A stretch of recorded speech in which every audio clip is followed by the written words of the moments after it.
A week ago, I took my daughter on a drive. We followed a familiar mountain road, stopped at a roadside diner for a meal, and continued on our way. Feeling a bit mischievous, I decided to turn onto an unpaved side road. She protested, but that only made it more amusing, so I kept going further and further.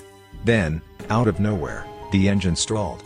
We were deep in the mountains, far from civilization, with no cell phone signal. I had no knowledge of cars, and there was nothing we could do. The roadside diner we had stopped at earlier was hours away on foot. With no other option, we decided to spend the night in the car and walk to the diner the next morning. As night fell, the mountains grew eerily silent. Not a single insect chirped. The only sound was the occasional rustling of leaves in the wind. My daughter eventually drifted off to sleep in the passenger seat. I knew I should sleep too, but just as I closed my eyes, I heard something. Even now, just remembering it makes my skin crawl. It was a voice. A hushed, whispering voice. 10. Su. Metsu. The phrase repeated over and over. At first, I thought I was just imagining things, but the voice kept getting closer and closer. I couldn't take it anymore. I opened my eyes. And I saw it. A pale, featureless figure was moving toward the car. Its shape was vaguely human, but its proportions were all wrong. Its silhouette reminded me of Jamila from Ultraman, a body with no distinguishable head, just a smooth mass. Its legs seemed to have fused into one, forcing it to hop forward in an unnatural, jerky motion. Its arms flailed wildly as it convulsed toward us. All the while, the voice kept whispering. 10. Su. Metsu. I was frozen in terror. My entire body screamed at me to run, to scream, to do something, but all I could think was, I have to stay quiet or I'll wake my daughter. A ridiculous thought, but it kept me paralyzed. The thing drew closer. But strangely, it wasn't coming straight for us, it was passing by the car instead, shambling along like it didn't even notice us.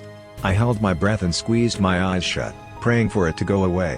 When I finally mustered the courage to turn and check on my daughter, it was there.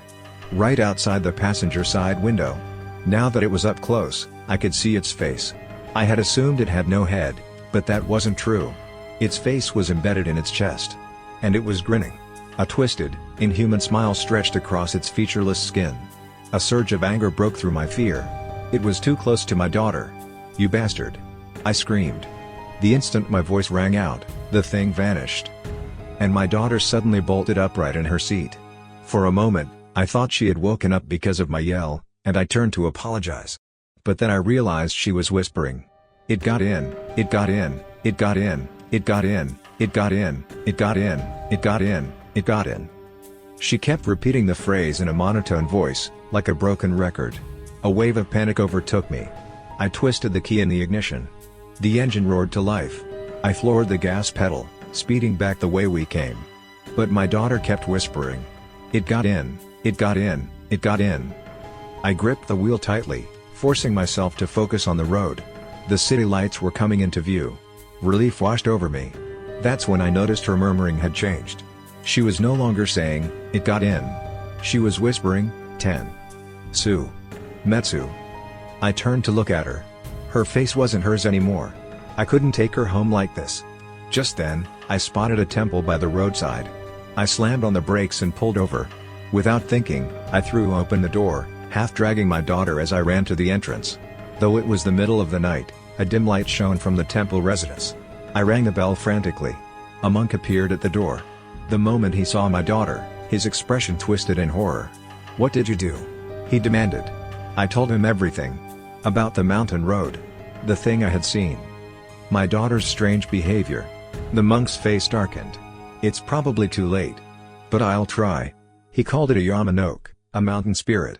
According to him, if she didn't return to normal within 49 days, she never would.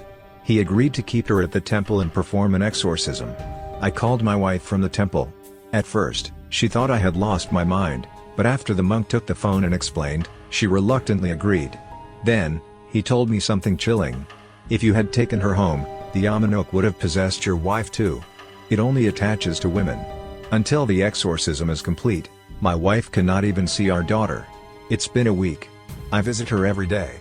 But when I look at her, it doesn't feel like I'm looking at my daughter anymore. She just sits there, staring at me with that same twisted grin. Her eyes, cold, Lifeless, don't belong to a human anymore. I just want my daughter back. Please.